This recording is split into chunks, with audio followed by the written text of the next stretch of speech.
Release చేయాలని మీరు అంటున్నారు, అసలు నిధులే లేవని రేవంత్ రెడ్డి గారు అంటున్నారు. మరి ఎట్లా రిలీజ్ చేస్తారు అనేసి అనుకుంటున్నారు, మరి ఎట్లా ముందుకు తీసుకుపోతారు?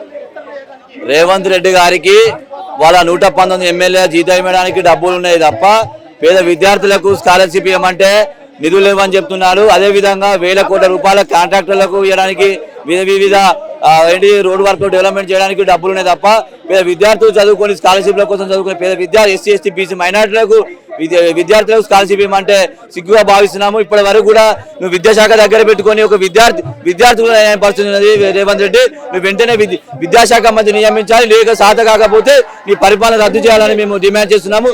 లేదంటే మాత్రం రాబోయే రోజుల్లో మీ ఎస్ఎఫ్ఐ ఆధ్వర్యంలో ప్రతి ఒక్క జిల్లాలో ఉన్న ప్రతి ఒక్క నియోజకవర్గాల ఎమ్మెల్యే క్యాంపెయిన్ ముట్టడించే విధంగా మేము హెచ్చరిస్తున్నామని డిమాండ్ చేస్తున్నాం. రేవంత్ రెడ్డి గారు అందరినీ కలిపి క్రిమినల్ వేస్ట్ అనేసి మాట్లాడడం జరుగుతుంది, మరి దీని మీద మీరేమంటారు? రేవంత్ రెడ్డి గారు బహిరంగ సభలలో ఇష్టమైతే రీతిగా విద్యార్థుల పైన కానీ వివిధ రాజకీయ పార్టీల తప్పు లేదు కానీ విద్యార్థుల పైన ఎలా మాట్లాడుతున్నామని మేము హెచ్చరిస్తున్నాము. రేవంత్ రెడ్డి గారు మీరు జాగ్రత్తగా మీ నోరు మెలుపుకొని మాట్లాడాలి, లేదంటే మాత్రం మేము విద్యార్థులుగా మీ ఇంటికి మిల్లు కూడా ముట్టడిస్తామని హెచ్చరిస్తున్నాను. ఒక అప్లికేషన్ ఫామ్ కూడా నింపడం రాదు, ఊర్లలోకి వెళ్ళి వాళ్ళకి పేపర్ ఇచ్చినట్టయితే కనుక అప్లికేషన్ ఫామ్ కూడా నింపడం రాదు, అలాంటి చదువులు చెప్తున్నారు, అలాంటి చదువులు చదువుతున్నారు అనేసి మాట్లాడుతున్నారు కదా. ఈ రోజు చదువుకునే విద్యార్థులను నువ్వు చదువురా అని చెప్పని అడుగుతున్నావు. ఈ రోజు నీకు చదువురాని చేతగాక నువ్వు విద్యార్థులకు స్కాలర్షిప్ ఇవ్వక నువ్వు పీజీ డిగ్రీ మీద చదువుకునే విద్యార్థులకు నువ్వు ఎలా చదువు రాదంటున్నావని నేను డిమాండ్ చేసిన. చదువు రాంది ఇంటర్మీడియట్ డిగ్రీ పీజీ స్టేజ్ చదువుకునే విద్యార్థులకు నువ్వు ఫామ్ నింపడానికి ఎలా ఉంటున్నావని మేము హెచ్చరిస్తున్నాం. మరి ఇటు పాఠశాలనే కుదిస్తూ ఉన్నాడు, నేను కట్టలేమో లేవు అనేసి, మరి అలాంటప్పుడు ఎట్లా రిలీజ్ చేస్తారు?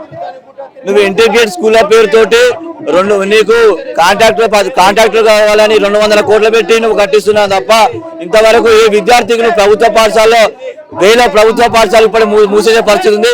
ఇప్పటికైనా రేవంత్ రెడ్డి నువ్వు ప్రభుత్వ పాఠశాలలు తక్షణమే ప్రారంభించాలి.